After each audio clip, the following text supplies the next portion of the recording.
കുറേ കാലമായി ഇങ്ങനെ നടക്കണം, ഇങ്ങോട്ട് ഇതുവരെ ആയിട്ടില്ല. വയസ്സായി അമ്മ ഉണ്ട്, ബാത്റൂമിൽ പോകാൻ ബാത്റൂമൊന്നുമില്ല. ഞങ്ങൾ അവിടെ തന്നെ ഇരുന്നിട്ട് സ്റ്റൂളൊക്കെ വെച്ചിട്ട് അവിടുന്ന് ഞങ്ങൾ തന്നെ കളയലാണ്. അത്രയും ബുദ്ധിമുട്ടാണ് വീടില്ലാത്തൊരു ഇത്. അതെ, അന്ന് പറഞ്ഞ അതേ പ്രതീക്ഷ ഇപ്പോഴുമുണ്ട് ചന്ദ്രികയ്ക്ക്. എന്നാൽ ഇതുവരെയും മറുപടി വരാത്തതിൻ്റെ നിരാശയുമുണ്ട്. നടക്കാനാവാത്ത അമ്മ, വീടിൻ്റെ ശോചനീയ അവസ്ഥ, പ്രതിസന്ധികളേറെയുണ്ട്. അവിടെയൊക്കെ കണ്ടില്ലേ, കമ്പി വെച്ചതാണ്, ഒക്കെ ഇങ്ങനെ പൊളിഞ്ഞാടിയിട്ട് ഇവിടെ ഷീറ്റിട്ടതാണ് മുകളില്. ഞങ്ങൾക്ക് കിട്ടും കുറേ എഴുതി കൊടുക്കും, അവിടെ ഇവിടെയൊക്കെ വാട്സാപ്പിൽ പോകും.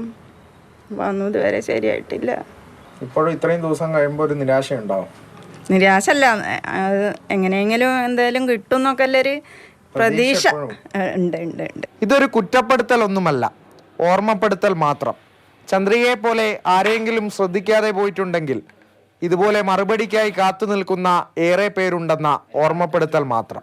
വിനോദ് മോറാഴയ്ക്കൊപ്പം അരുണമൃതനാഥ്, മാതൃഭൂമി ന്യൂസ്, മലപ്പുറം.